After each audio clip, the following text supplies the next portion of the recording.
तो देखो खुदा की कितनी शान है कि कितने प्यारे फ्रूट हमें दिए अल्लाह पाक ने। तो इनको अच्छे तरीके से बना के हम खा सकते हैं, ऐसे भी खा सकते हैं। देखो कितनी प्यारी क्रीम चाट बनी है हमारी। बिस्मिल्लाहिर्रहमानिर्रहीम। अस्सलाम वालेकुम व्यूअर्स, कैसे हैं आप लोग? उम्मीद करता हूँ सब लोग खैरियत से होंगे। तो आज नई रेसिपी के साथ हाजिर हुआ हूँ। मायोनीज 4 खाने के चम्मच डालते हैं जी। कंडेंस मिल्क ये 3 खाने के चम्मच डालूंगा। ये कंडेंस मिल्क मैंने ये वाला इस्तेमाल करता हूँ। तो ऊपर की क्रीम हम एक क्रीम इस्तेमाल करेंगे मुकम्मल तौर पे। तो ये देखें मैंने मिल्क क्रीम को काट लिया। तो ये ऐसे 125 ml का ये मैंने ऊपर का दूध ले लिया पैकेट। तो इससे का आधा डालूंगा। ठीक है जी, ये देखें। तो इसको अच्छे तरीके से अभी मैं मिक्स कर लेता हूँ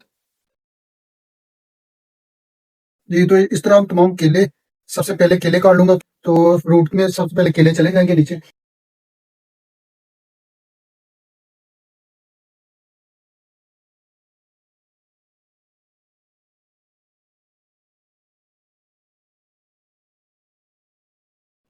ये इस तरह इसको साथ साथ मिक्स करते जाएंगे फ्रूट को क्रीम के अंदर।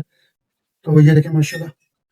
तो सेब और केले की कटाई मुकम्मल हो चुकी है और साथ साथ मैं मिक्स करता जा रहा हूँ। तो ये अभी स्ट्रॉबेरी है। स्ट्रॉबेरी का ये देखें व्यूअर्स, स्ट्रॉबेरी का ये पीछे से थोड़ा सा हल्का सा उतारना है, ये सख्त चीज बकाया ऐसे इसको एक कट लगाना हाथ से। तो ये देखें ये ज्यादा ब्रीक इसकी कटिंग नहीं करनी क्योंकि खूबसूरत नहीं लगती। ये देखें मैं नजदीक से आपको दिखाता हूँ, ये देखें। तो इस रेसिपी के लिए तकरीबन मैंने 1 kg सेब लिया, 1 दर्जन केला लिया है, तो आधा किलो मैंने स्ट्रॉबेरी लिया है, तो 300 ग्राम मैंने अंगूर लिए हैं। फिर इसके अलावा मिल्क क्रीम का भी मैंने आपको बता दिया, मायोनीज का भी बता दिया, मिल्क जो दूध मैंने डाला वो भी मैंने आपको बता दिया, कंडेंस मिल्क का भी मैंने बता दिया आपको। तो ये तमाम चीजें आप नोट करते जा रहे हो और कुछ मैं इसमें ड्राई फ्रूट का इस्तेमाल करूंगा, वो भी मैं आपको बताता हूँ। सिर्फ ये स्ट्रॉबेरी की कटिंग के बाद मैं आपको बताता हूँ वो भी।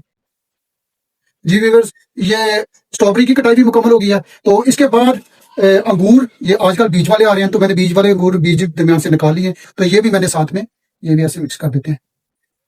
तो ये किशमिश ब्लैक वाली ये भी साथ में डाल देंगे। इसको भी अच्छे तरीके से धुलाई करके खुशक करके सफाई इसकी की हुई है, तो ये भी साथ में डाल देंगे। तो ये जो चीज है ना पिस्ता, ये मैं गार्निश के लिए अलग से रखा हुआ है, ये इसको काट के गार्निश के लिए रखेंगे। तो इसको अच्छे तरीके से मैं मिक्स करता हूँ। तो मिक्स करने के बाद आपको बताते हैं कि इसका कलर कितना प्यारा आया माशाल्लाह जी। देखिए अच्छे तरीके से इसको मैं मिक्स कर रहा हूँ। तो आपने भी इसकी जो मिक्सिंग है ना वो अच्छे तरीके से करके। तो जी व्यूअर, ये अखरोट की गिरियां छोटे पीसेस में मैंने कर ली है, तो ये भी साथ में गार्निश के लिए इस्तेमाल करेंगे। बहुत मजा करती है, क्रिस्पी होती है, फ्रूट चाट में बहुत मजा करती है। कि पिस्ते की मैं डेकोरेशन करूंगा इसके ऊपर। तो ये देखिए पिस्ता, एक तो डेकोरेशन हो जाएगी, दूसरा इसका वो टेस्ट बढ़ जाएगा। स्टाइल से मैंने रेसिपी आपसे शेयर की है, बनाई है। तो आप बनाएं, खाएं, इंजॉय करें। तो नेक्स्ट रेसिपी तक अल्लाह हाफिज।